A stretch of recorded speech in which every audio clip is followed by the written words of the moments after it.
enjoy this episode of Crackers and Grape Juice. If you enjoyed it, head over to iTunes and leave us a 4 or 5 star rating. Reviews are even better. So anyways, thanks for taking the time to check us out today, and now enjoy listening to Jason man-crushing for a little bit. Can you hear me now? Yeah, now I can hear you. Okay, I switched microphones. Sorry about that. That's okay. I mean, that Yeti Blue USB microphone is a good one, normally. I must admit I'm surprised that you are a aficionado of microphones. Well, I do so many interviews now, and I don't feel like traveling, that having better microphones just at home is plus Erdman's was it Erdman? Someone's trying to convince me to do an audiobook version of one of my books. So I think that's a very good idea. So I thought it would be good to begin by just being as polemical as possible and get you to unpack, for people not familiar with your work, what you mean when you say that the God most Christians worship is evil.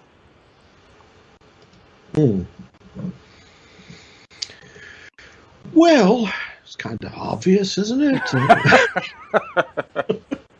You want me just to start right now? Yeah. Okay.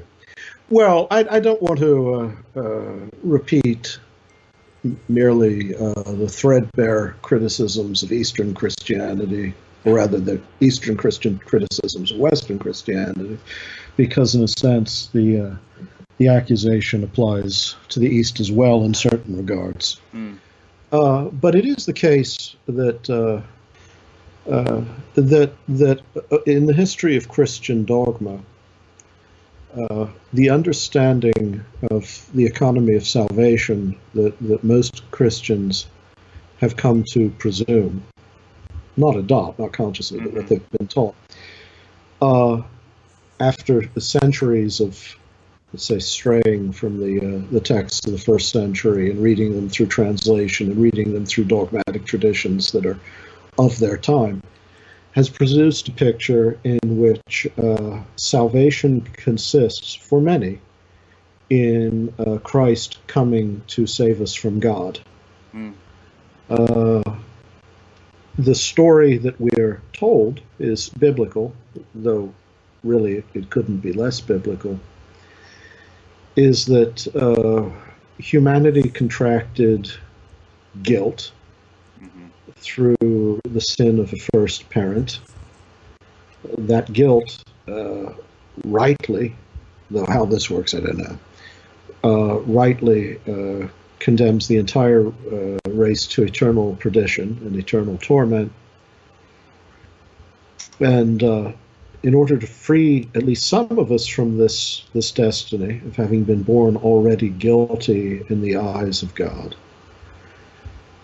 Christ, who on the one hand is God's representative, but on the other is comes to pay God off for our sins, gives his life so that God can pour out his wrath upon sin upon a victim, and that by association with that victim, some of us can be rescued from the universal ruin that God imposes on us as that the Father intends it and destines it is interesting only in the sense that it argues for a kind of perversity of providence, but other than that, what we understand salvation to be is the imminence of divine wrath alleviated by the slaughter of an innocent victim.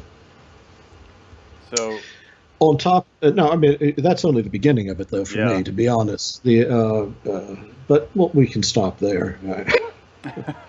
So, I mean, you have been. So you would argue that inherited guilt is based upon a mistranslation of Romans. Is that true? Oh yeah, well that's definitely true. I don't think there's any good New Testament scholar who doubts that Romans 5:12, just by the unhappy chance of a bad translation, created the impression that Paul taught that we had actually sinned in Adam, all of us, Because in the Eastern Christian world, the texts were read not through translation but directly, that understanding of original sin never took hold. And as late as the 9th or 10th century, there were many Eastern Christian theologians who were unaware that Western Christians had this notion. And when they encountered it, their reaction was often one of revulsion. It's often the case, I think, and I was raised a Western Christian, although, as I say, as a high church Anglican, just, what did it mean, really? But I think those who are used to certain ideas, such as people who are raised in traditions that involve notions of a double predestination or predestination at all, or forensic justification or atonement by way of an exhaustion of divine wrath and all that. Having become used to these terms and somewhat hardened,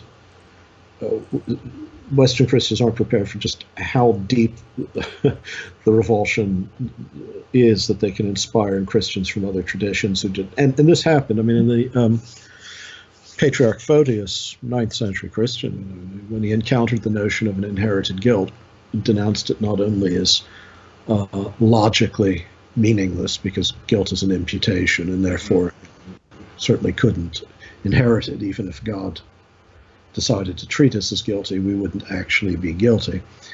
It would be like saying that God could make 2 + 2 = 6. Yeah. But also he saw it as a defamation of God as creator, that God could create a nature that could transmit guilt. Speaking of 2 + 2 = 6, so there is this in the understanding of God that I find a lot of young people rejecting, is this God of pure voluntarism that is punitive and arbitrary. And then, associated with that too is a particular understanding of Scripture and how to interpret it in creation. Yeah. Sure. And so I'm wondering if you think, is it the loss of classical theism and ancient Christianity that's behind so much of the church's impoverishment and losses right now? Well, which church are we talking about? No, I mean, I definitely believe that. Yes, that the God.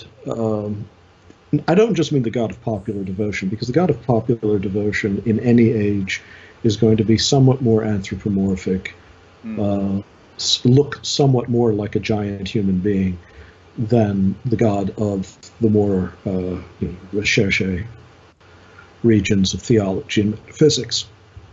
However,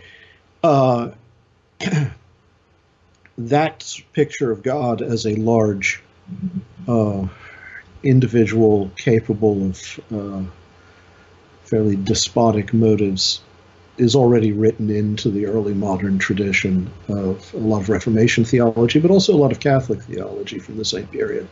It's not a uniquely Protestant phenomenon, but over the course of centuries, it has reduced the God of classical theism to the God of a kind of, I don't know how else to put it, a kind of Christian deism, but a deism with a particularly unpleasant God running things. Yeah. So one of the things I've always wanted to hear your thoughts on, because I've read you pretty thoroughly as a nerd. No one has. Yeah, okay. And so, but what do you think is the appeal of, and what would be your critique of the flaw in process theology and open theism? Well, just that it's logically incoherent. I mean, but that, I mean, it's a warm and fuzzy way for some of escaping the scandal of evil in creation, and for others, it seems to answer questions regarding the moral nature of God that the magisterial Protestant tradition, for instance, answered in a very different and very troubling way for some. The problem is that and I'm an adherent to neither of those traditions, so I mean, I'd have no dog in this fight. But but with process theology, you really have reached a point of philosophical incoherence, because presumably most Christians want to affirm, when they say that God is creator, something more than that he is a being who is at work upon some exterior reality that he fashions as best he can, or that he is a limited being in the process of discovering who he is. They do mean that he is the source of being. And to be the source of being, he must, of course, possess all being in perfect plenitude. I mean, there are thousands of years of reasoning on this, and all the best of it comes to the same conclusion, that a God who becomes as a composite being, is a contingent being, is not the God of all being, but is a being among beings. And no matter how you try to nuance the metaphysics of process theology, and there are some, Charles Hart and others, excellent philosopher in many ways, nonetheless, what you end up with is something less than the God who is the source of all. And at that point, what exactly are you worshiping, and have you yet begun to worship God? What would be the point of adoration of this rather impressive but still incomplete and imperfect being who, like us, is journeying towards some end that he can't possibly foresee? And still, the question of the being of all things would be left open. You would still have to find out what the transcendent source, both of that God and this world, is. If you were, at least if you wanted to have some coherent sense of the God who is all in all, or from whom all comes. I have discovered, just preaching to people, that in affirming... Is that something you really enjoy doing? I'm sorry. All right. No, go on. Well, I mean, just in a practical level, I do think that I am most myself when I am preaching. That could be a bad sign, but go. But I do discover that whenever I have affirmed immutability or impassibility, God's unchangingness, or God's inability to be affected by us. Well, you say that now. Even the way you phrase that's incorrect. I thought you were going to catch me on that. Yeah. But the first pushback is always that, so it's this mythology that Greek philosophy was imported into Christian thought and polluted the God of the Bible. And so, how would you respond to that critique? It is true that in the before the first century, Jewish thinkers and then Christian thinkers after them were not only aware of and introduced to Hellenistic categories of thought, but imported them. I mean, well before the Christian period, Jewish thinkers were allegorizing many of the stories of the Old Testament, and Paul relentlessly allegorizes the Old Testament. This was a common practice not only in places like Alexandria, but among educated rabbinic Jews, even in Palestine or in the Near East, in Israel. But the notion that it's imported in is putting the cart somewhat after the horse, because it's already well established in the time of the New Testament. I mean, the Logos metaphysics of the Gospel of John, for instance, are hardly a late superimposition over Scripture. Nonetheless, if what one is looking for is a kind of fundamentalist God who point for point corresponds to the picture of Yahweh in the Old Testament and all his behaviors, then indeed one is going to be disappointed by most Christian intellectual tradition, which, like most Jewish intellectual tradition, tended to regard these as earlier expressions of an awareness of God that nonetheless were not the full story. But I have no patience for the fundamentalist reading, because they would actually be the ones who are thinking like pagans. They're worshiping a Zeus-like God rather than the transcendent God in whom, in the first century, Jews and Christians, and in fact a lot of educated pagans believed, and understood that this was a qualitatively different understanding of the divine than myth provided, whether it was pagan myth or Jewish myth. That was very good. Was it? Yeah, and it was succinct. You mentioned hell in your first response, and I was wondering if, how can you make it clear to people that the freedom to choose hell, which is I find is usually the mainline way of defending hell for mainline Christians. How is the freedom to choose hell not freedom in a Christian sense? Oh, well, again, if you're in a certain kind of Reformed tradition, maybe it is, because the voluntarist picture of God that tradition necessarily presumes would then have to be extended to us as well. But then, of course, you have the problem that also that's an understanding of God that presumes absolute sovereignty to the point of total determinism. So we wouldn't be free in that one either, but God would in that sense. The notion that freedom consists in a sort of spontaneous power to choose anything arbitrarily is a very modern notion.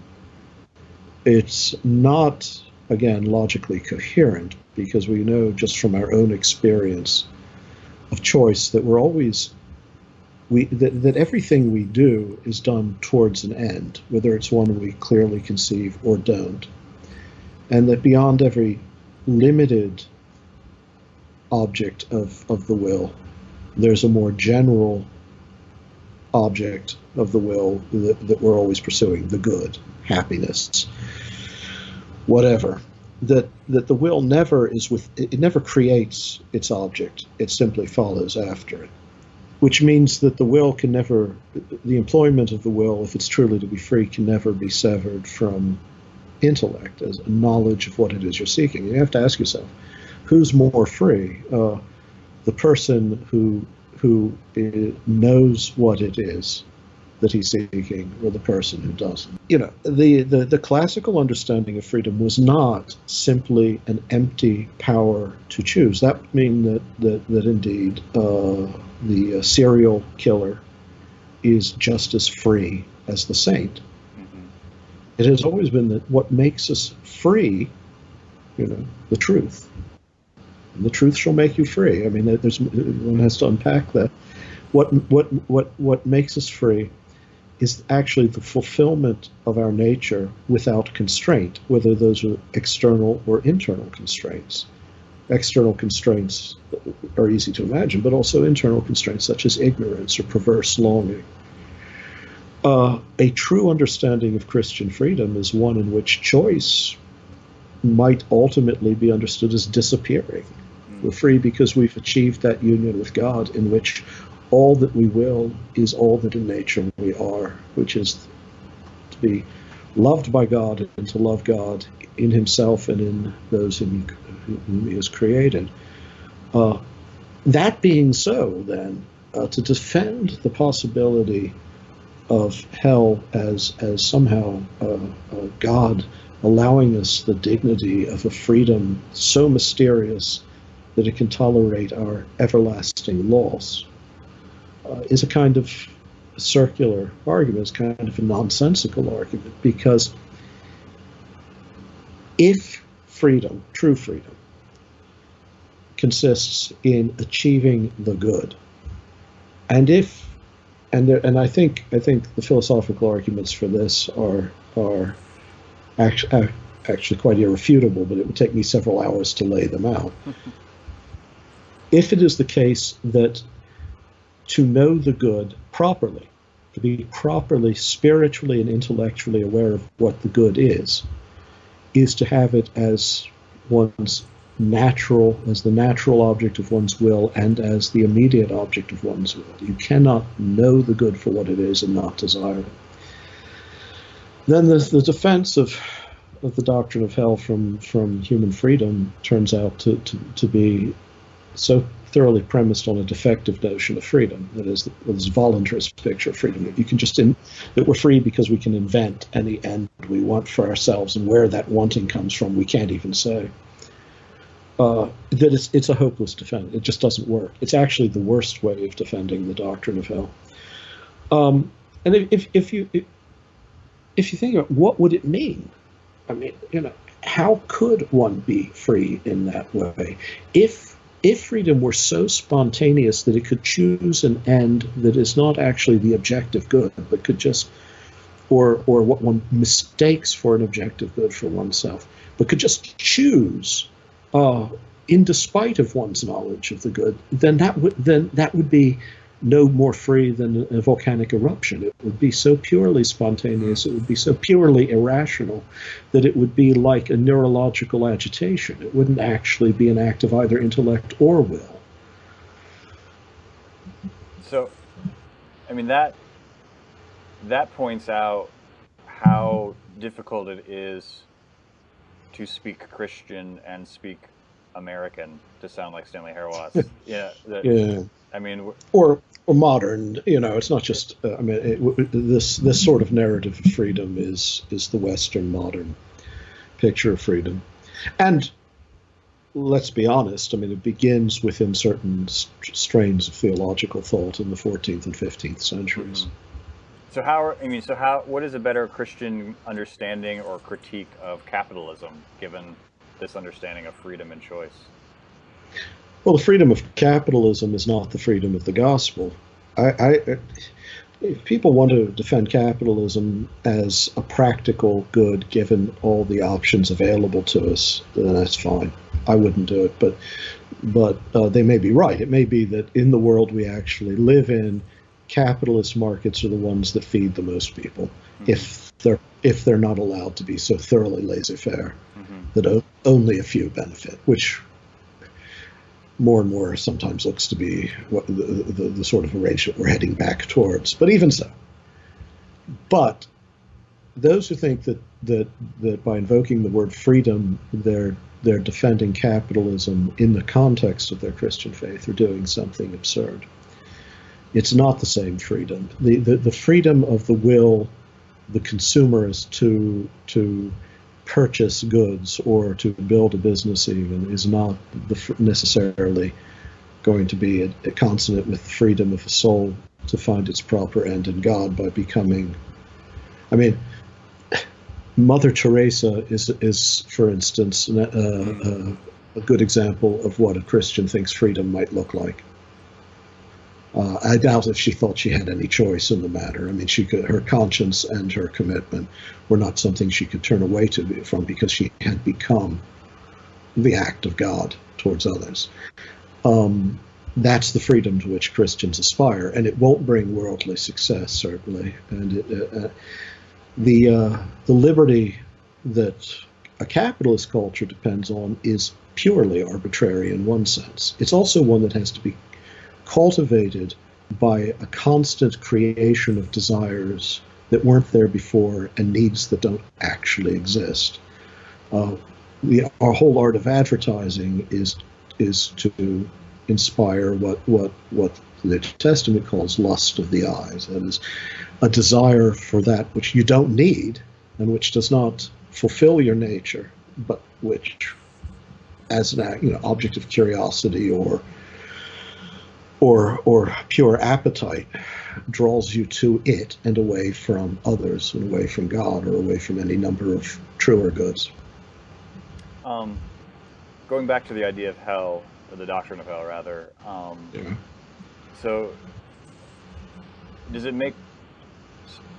it true that on the one hand we can affirm hell in the sense that that's what we experience when we reject God? Yeah. But at the same time, God would not allow for anything that we would define as eternal hell? Is that? Well, I mean, I have my arguments for the latter. The former, I think, is the only definition of hell that a Christian can accept. Okay. And this is, in fact, the Eastern Christian sort of standard view, which that the language of divine wrath and so on is a very handy kind of pictorial shorthand, but the truth of the matter is that what hell is a condition of the soul that has closed itself off from divine love and from love of the neighbor, in which case the glory of God that should enter into us and transfigure us is experienced as a kind of chastisement of conscience and of the self, as a sort of fire. That's just sort of standard. I mean, the Eastern tradition and maybe this in part has to do with the centrality of the contemplative tradition in the East. That's the definition of hell that you'll hear from a pulpit on a Sunday morning, usually.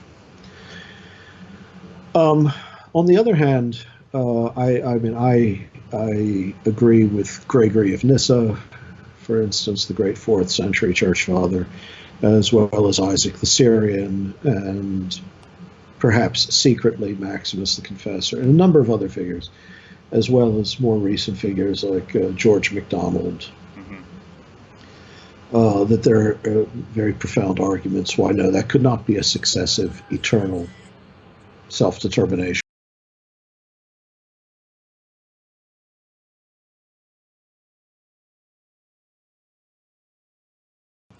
No, but that it could not be a condition of eternal loss, even allowing the will to pursue its perversity to the end.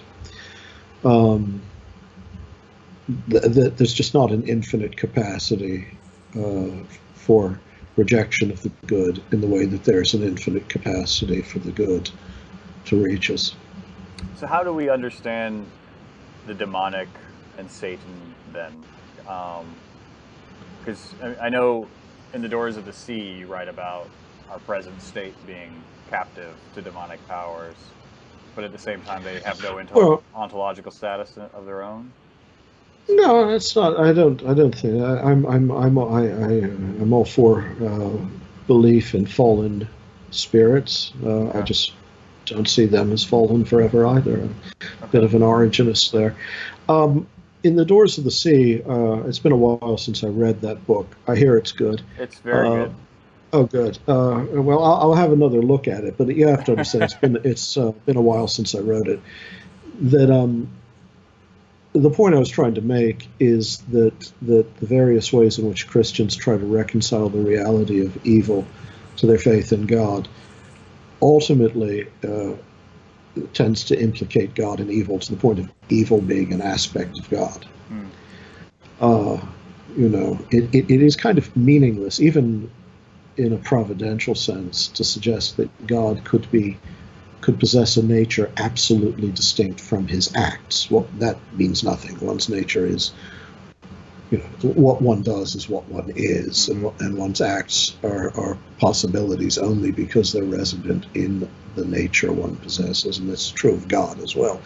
If God could directly will evil, then God would be in some sense evil. The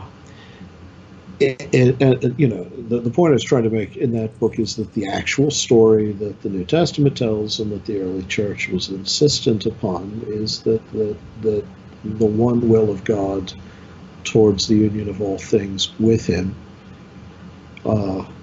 allows for, well, sorry, I don't want to get too technical here, but what Maximus the Confessor would call gnomic misuse of the will, which leads to all sorts of catastrophic realities.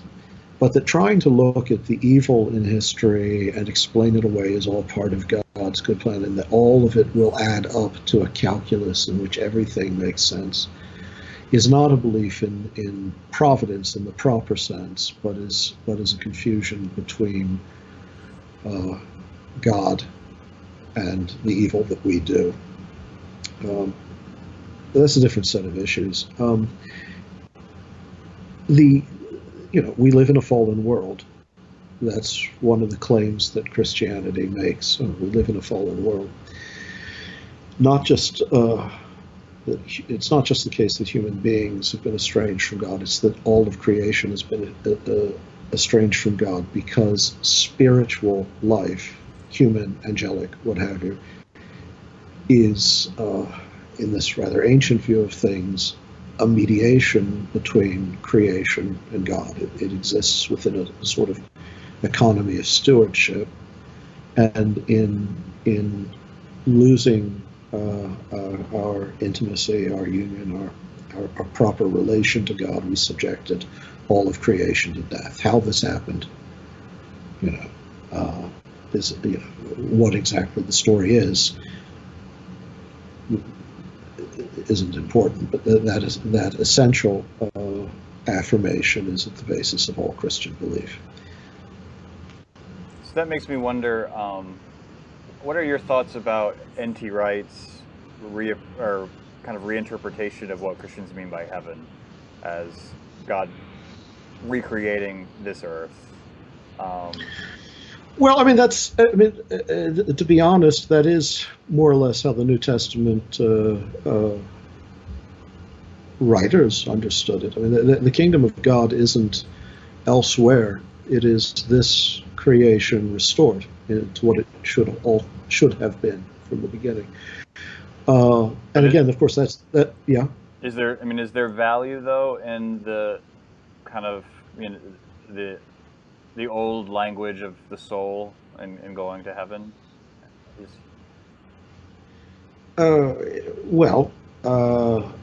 Certainly there's value in the language of the soul.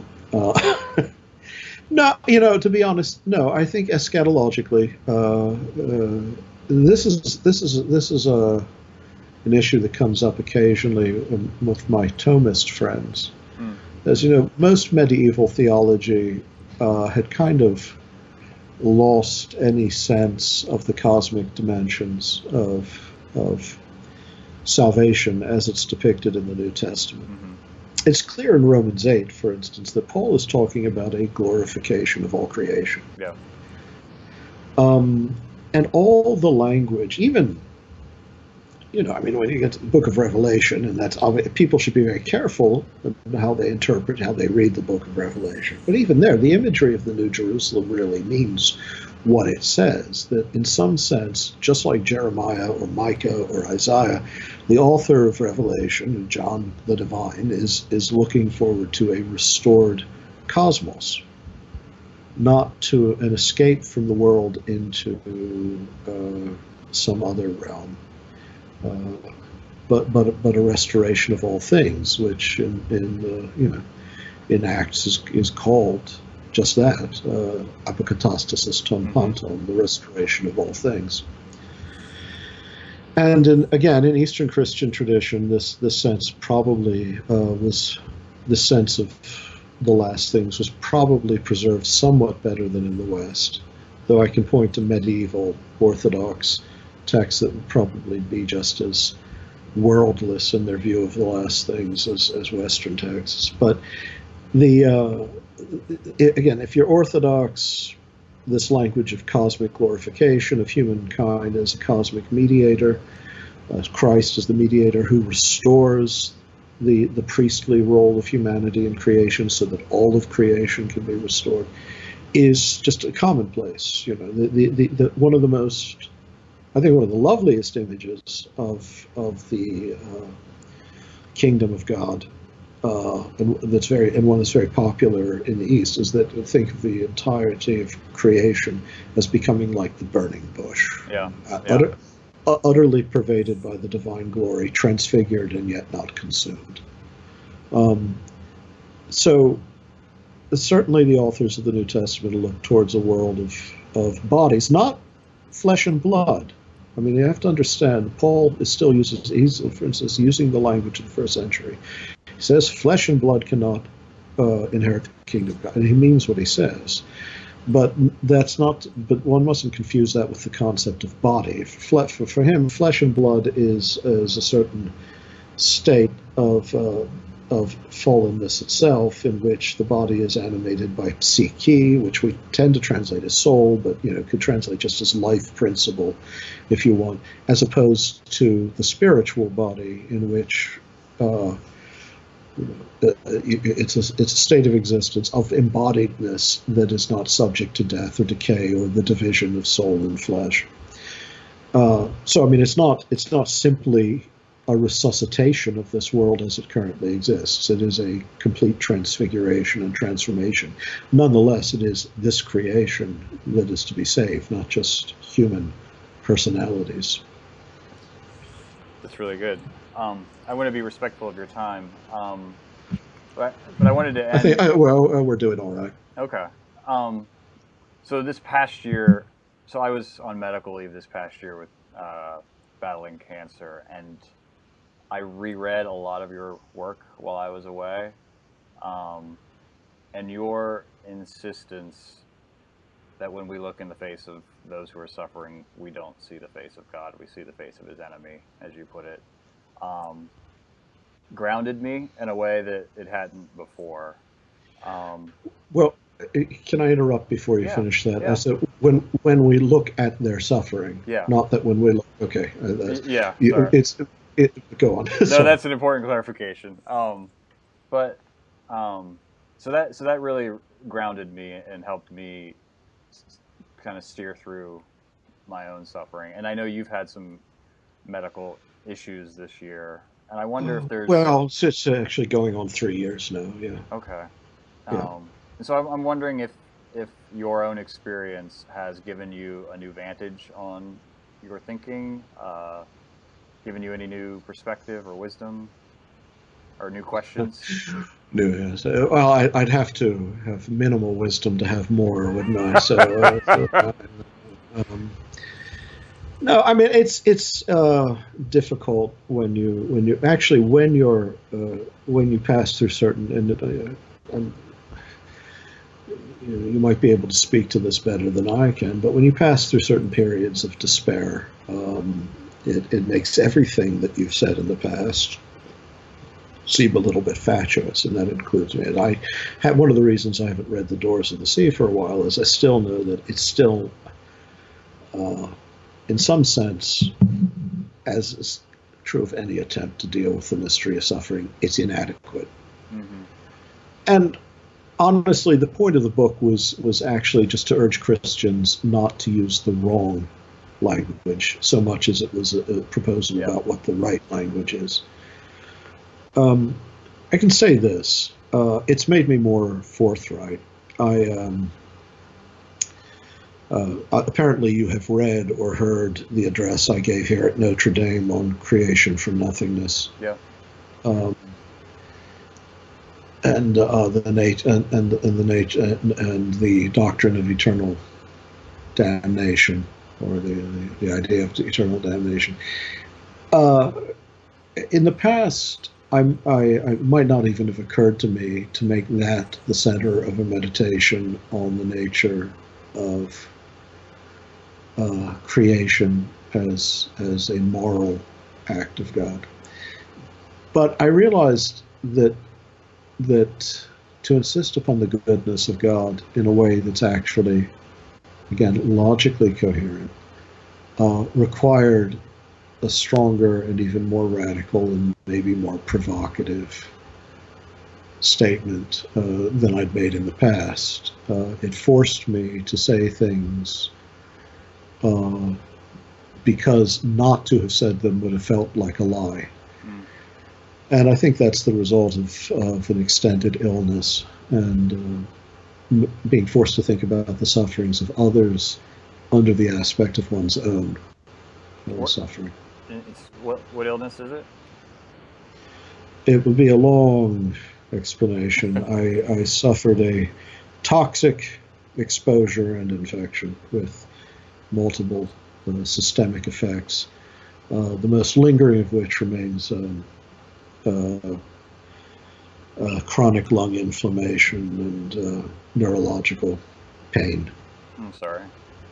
Well, I'm sorry about your struggles as well. Yeah, but I mean, and I don't think I would have thought of it until you just were talking, but I mean, it's sensitivity and moral outrage to the suffering of the world is really what unites a whole lot of your writing.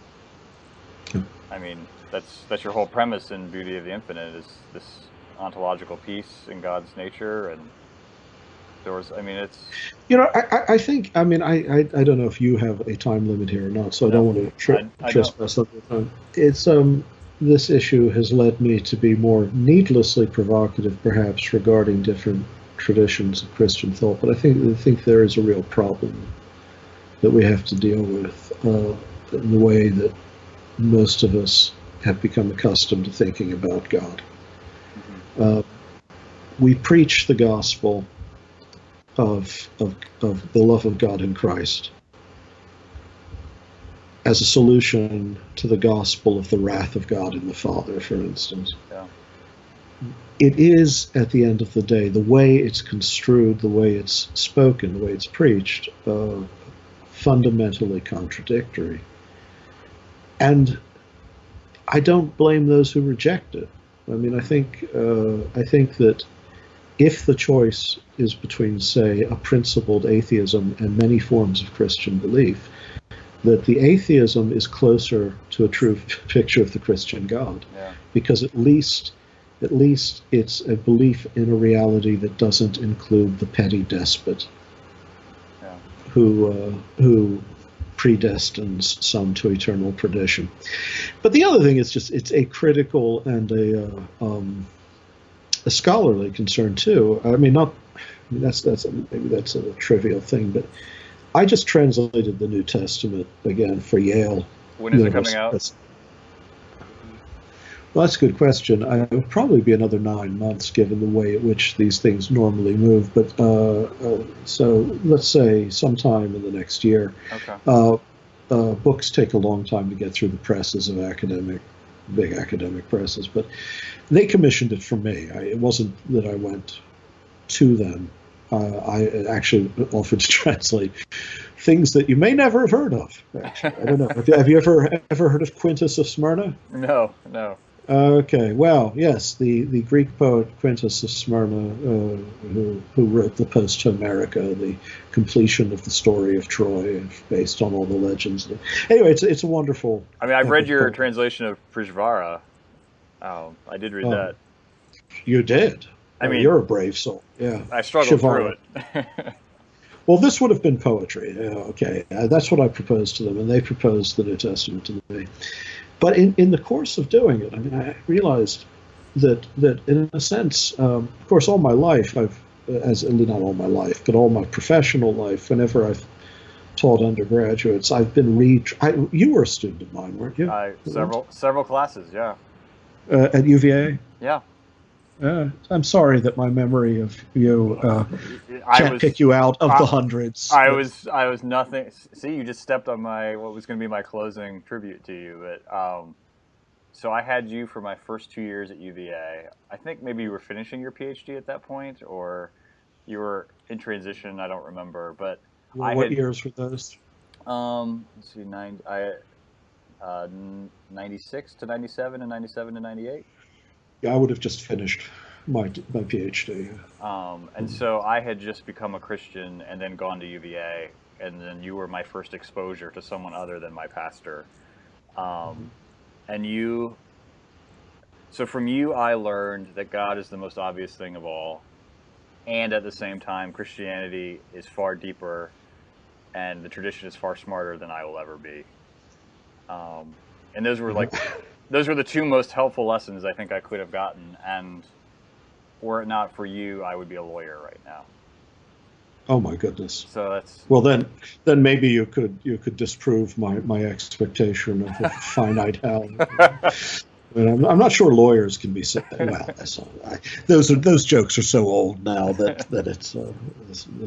it's inexcusable to repeat them. So, but anyway, here I'm sorry. Go on. Oh no, but yeah, you assigned Maximus the Confessor, Gregory of Nyssa, Bonaventure. I think you were my first taste of Augustine and Aquinas. Yeah, so all of those I first learned, and I had no idea what you were talking about at the time, but. Neither did I, but we learned to mask it. In translating the New Testament, I'm beginning to blush. So what I'll do is I'll move on. In translating the New Testament, I came more and more. I became somewhat indignant, actually, at the history of translation that one's fighting against. In part, I mean, just they're the traditional translations, which, with the best will in the world, followed theological orthodoxy in their time and place. Mm-hmm. Okay, and many people who are considered authorities on what, say, Paul taught, learned some Greek in seminary, and they learned to translate certain words according to the dogmatic tradition, which has determined a lot of translation for 500 years or more. And more than that, actually, the earlier, even the translations into Latin of earlier centuries. But then there are the modern translations, like the New International Version, which go out of their way to impose readings on the text that clearly aren't there in the Greek in order to make them conform, say, to a certain sort of evangelical understanding. So I know what you're implying, but can you spell out some of the translation mishaps? Well, mishaps. That would be a generous way of putting it. The New International Version, for instance, imposes readings that are clearly false. Again and again, it adds words. But to do it off the top of my head, I don't know. Of course, there's the famous Christ preached the gospel to the dead. Mm-hmm. Tis nekris, or if you speak Erasmian, tois nekrois. Disgusting way to talk about, but tis nekris.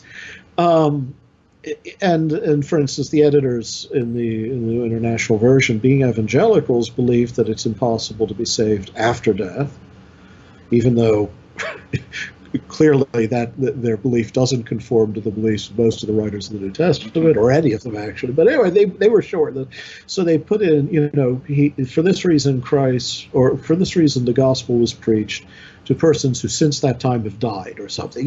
What the Greek clearly does not say. I mean, it clearly uses dative, meaning that the dead as dead are recipients of the gospel. But that's just one example. It happens again and again and again. Or take Jude 19, for instance, where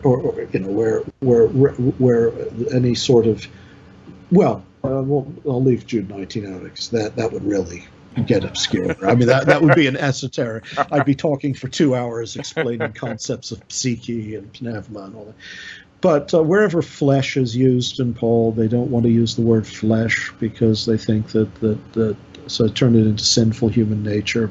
And so just in doing that, they've already made decisions regarding how you're allowed to understand Paul's language. And it's not what he means. I mean, in one sense, he does mean sin, fallen human nature, it's true, but he means flesh, too. And you have to understand his use of the word. But they're far graver violations than that. I'm afraid I'd have to go back through my notes from the translation.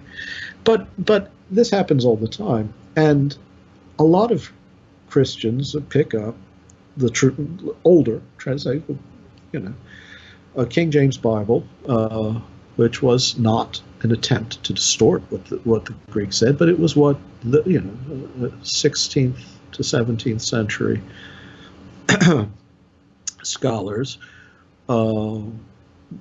deep in a certain semi-reformed tradition with deep Catholic roots of Anglicanism, understood Paul to be saying.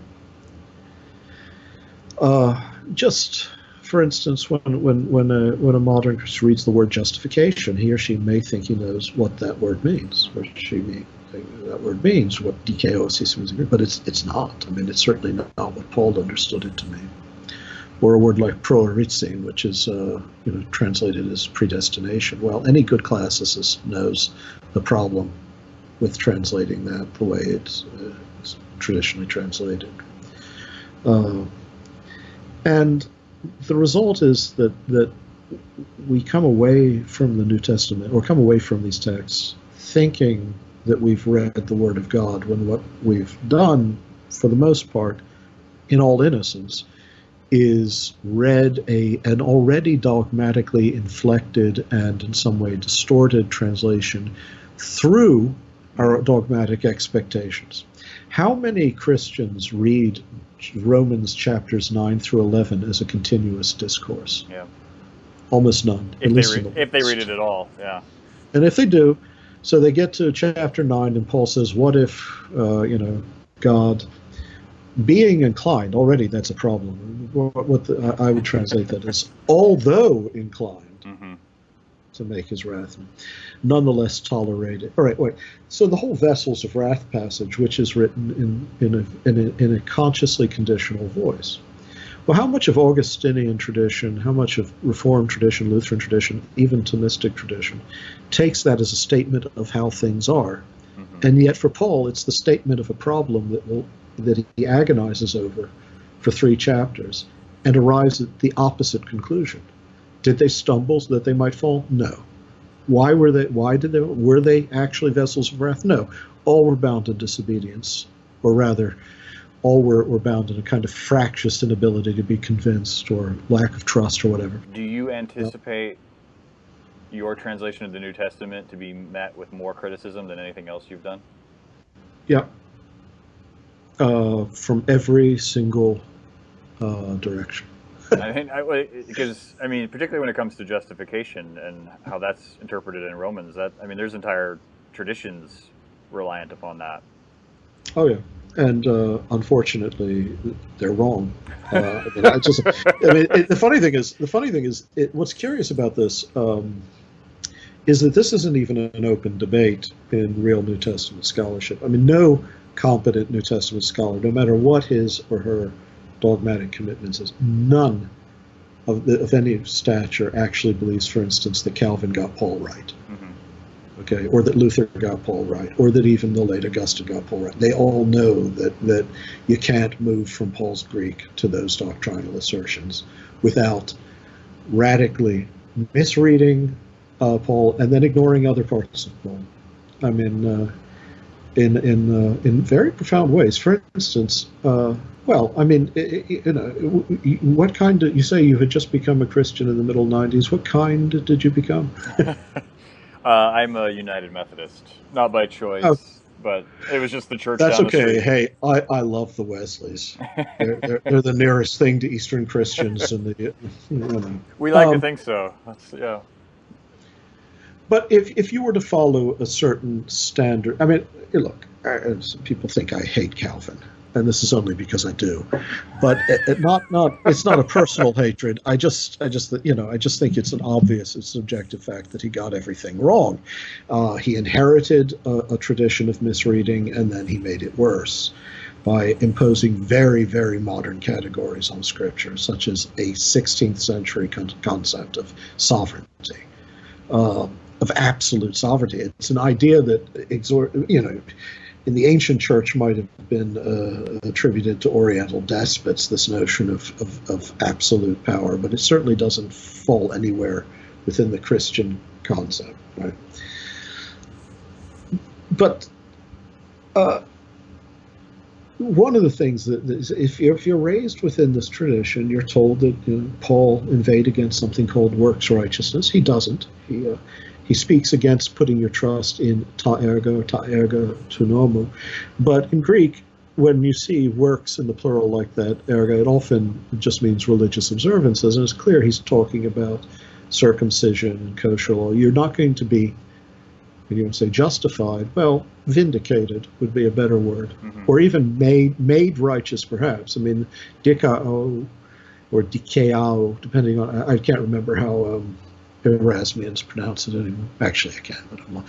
But that verb can mean proved righteous. It can mean made righteous. It never means what it means quite often in Reformed readings of Paul. Well, but Paul, then you're forced to ignore all these other places like Romans 2, 1-16, or Romans 4, 10-12, or 1 Corinthians 3, 12-15, or 2 Corinthians 5:10, or Philippians 2:16, where Paul clearly talks about being judged according to our works, our moral works. And it becomes, and any good New Testament scholar knows that he's chiefly concerned with whether we are proved righteous by certain ritual obligations imposed by the law of Moses, or whether even non-Jews can be proved righteous by faithfulness to God. Pistis always has that fiduciary quality that goes beyond mere belief. But faithfulness to God, a faithfulness that necessarily is one of works of love. That is Paul's teaching. But I've had, again and again, Reformed readers react with extraordinary vehemence to this idea. So they've been taught all their lives that Paul's theology of grace verges on the antinomian, that Jesus didn't mean what he said when he said, be perfect as your Father in heaven is perfect. He didn't mean what he said to the young ruler about selling all his goods. He didn't mean basically everything he said. He didn't mean that the final judgment is a judgment between those who gave to the poor, who visited the sick and the imprisoned. He really meant that those who are elect due to an unmerited justification without prevision of works, ... So I know that I'll get criticism from that camp. I'll also be criticized by my fellow Orthodox for having used the critical text rather than the Byzantine majority text. Some will object to the ways in which I translate certain words like aeonius, but now this is all an advertisement. You'll have to buy the book to see what I've done. Since you were just railing against Reformed, well, that's fun to do, isn't it? It's an easy target. Another thing I learned at UVA from Gene Rogers was a love of Karl Barth. And so I'm wondering if you can give me, who admires both Barth and your work, is there any ground upon which to reconcile my adoration of the two of you? Well, the funny thing is, I mean, I have never attacked Barth. I said that he got Eric Chavara and the question of the Analogiantus wrong. Objectively, that's true. He did. Again and again, Barthians spring into the breach thinking that this is an assault upon all of his work from beginning to end, and then try to prove that, in fact, he did understand it, A, and B, he was right to reject it. And in the course of doing so, prove A, he didn't understand it, and neither did they, and B, he was still wrong to reject it. It's a simple matter. All that's at issue is what the term analogia entis actually means in Eric Chavara's work and in the work of those who were influenced by him. And it quite objectively means quite the opposite of what Barth imagined it meant. And the thing to understand about Barth is he was not a philosophically trained theologian. That's not a fault. In fact, in many ways, for some people, that can be an advantage. Though I wouldn't advise it. I think one should be a philosopher in order to be a systematic theologian, even so. And there are things about Barth that I love. I love the way he inverts the Reformed understanding of election, using Ephesians very powerfully. I love the motif of his Christological motif of the journey of the Son of God into the far country and the homecoming of the Son of Man, and understanding that these for him are simultaneous. This is one action. It's not. He's not talking about before and after. It's not descent and return.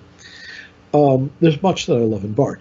There's much I don't like in Barth either. I mean, I think that I wish he had understood the classical tradition of metaphysics better. Then when he talked about the Analogiantus, he would have realized that it's just an affirmation of the doctrine of creation from nothingness and of the transcendence of God in such a way that one will not accidentally reduce God again to a being among beings. Okay, that it is, in fact, it achieves what Barth was most concerned to achieve, a proper appreciation of true transcendence.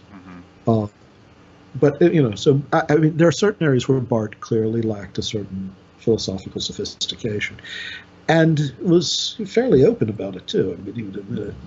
But that's all I've ever criticized Barth for. But you see, Barth, there are three kinds of theologian that you have to strive not to become. You must never become a Thomist. You can love Thomas Aquinas. You can study Thomas Aquinas, but for God's sake, don't become a Thomist. Do not become a Barthian if you're a Protestant, and if you're Orthodox, do not become a Palamite. Okay, because Thomas and Barth and Palamas are all more interesting than the schools that bear their names. Okay, I can agree with that. So I don't think I've ever read how you became Orthodox from Anglican. I was kidnapped by a wandering tribe of Romani who happened to be Orthodox, and Look, if you're High Church Anglican, where else do you go? Mm. If you, I, to those who weren't raised, I love the Anglican tradition, you know. But the truth is, it was a tradition in fragmentation in my youth. When I was a child, the Episcopal Church in Maryland was very high church, and had been going back to the time of the early colonies. It was not an Oxford. For those who don't know what these mean, just skip over this part of the interview. It wasn't Oxford movement Anglo-Catholicism. It was Laudian high church Anglo-Catholicism, deeply grounded in the medieval church, but also with the richest tradition of patristic scholarship of any Western church. Because remember, when the Anglican Church severed its ties with Rome, it still considered itself a Catholic church with the apostolic succession. Mm-hmm. So they had to build their understanding of their Catholicity on rather than late, early modern, late medieval pictures of the papacy, on the patristic understanding of apostolic Christianity.